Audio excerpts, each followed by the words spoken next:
Улсын их хурлын дэд дарга эрхэм гишүүдээ Монгол улсад асар хүлжилтгээтэй холбоотой харилцааг одоогоор нийгмийн халамжийн тухай хууль болон бусад хууль тогтоомжинд хэсэгчлэн зохицуулж байгаа боловч үйлчилгээний төрөл, хэлбэр, чанар, хүний нөөц, санхүүжилт, үйлчилгээ үзүүлэгч болон үйлчилгээ авагчийн эрх үүргийг цогцоор нь зохицуулсан бие даасан эрх зүйн орчин одоогоор бүрдээг байна.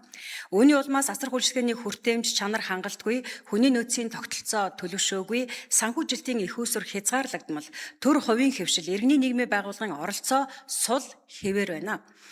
Мөн өдөр тутмын амьдралдаа бусдын тусламж дэмжлэг шаардлагатай иргэд хэрэгцээндээ нийцсэн үйлчилгээ авч чадахгүй байгаа нь тэдний амьдралын чанар, хөдөлмөр эрхлэлт, нийгмийн оролцоонд сөргөөр нөлөөлж байна. Дэлхийн олон улс хүн амын насжилт, урт хугацааны асаргааны хэрэгцээ өсөн нэмэгдэж байгаа нөхцөлд асар хүлжилгээг бие даасан эрх зүйн зохицуулалттай нийгмийн хамгааллын тогтолцооны чухал бүрэлдэхүүн болгон хөгжүүлж ирлээ. Иймд асар хүлжилгээний эрх зүйн үндсийг бүрдүүлэх, үйлчилгээний төрөл, хэлбэр, стандарт, үйлчилгээ үзүүлэгч болон үйлчилгээ авагчийн эрх үүрэг, санхүүжилтийн тогтолцоо, төрийн дэмжлэг, хяналт, хариуцлагыг цогцоор нь зохицуулах зорилгоор асар хүлжилгээний тухай хуулийн төслийг боловсрууллаа.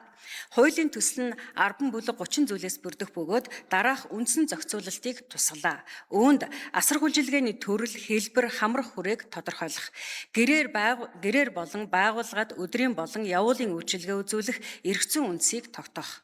Үйлчилгээ үзүүлэгчид тавигдах шаардлага, хүний нөөц, сургалт, мэргэжлийн тогтолцоог бүрдүүлэх. Үйлчилгээ авагчийн эрхийг хамгаалах, хүний эрхэнд суурилсан үйлчилгээний зарчмыг хэрэгжүүлэх. Төр хувийн хэвшил, төрийн бус байгууллагын хамтын ажиллагаа, үйлчилгээ худалдан авах болон олон их үүсвэрт санхүүжилтийн механизмыг бүрдүүлэх. Үйлчилгээний чанар, хяналт, хариуцлагын тогтолцоог бий болгох. Хуулийн төслийг боловсруулахдаа хууль тогтоомжийн тухай хууль заасан хэрэгцээ шаардлагын урьдчилсан тандалт судалгаа, өр нөлөөний үнэлгээ хийж Монгол Улсын өнөөгийн нөхцөл байдал, олон улсын туршлагыг судаллаа. Мөн олон нийтийн хэлэлцүүлэг зохион байгуулж, төрийн байгууллага, эрдэмтэн судлаач, мэргэжлийн холбоод, төрийн бус байгууллага болон иргэдийн саналыг тусган боловсрууллаа. Түүнчлэн Герман, Япон, Бүгд найрамдах Солонгос улс зэрэг улс орны эрх зүйн зохицуулалт, парламентын судалгаа, хөгжлийн хүрээлэн, Азийн сан, Монгол Улсын хүний эрхийн үндэсний комисс зэрэг байгууллагын судалгааны үр дүнг ашиглалаа.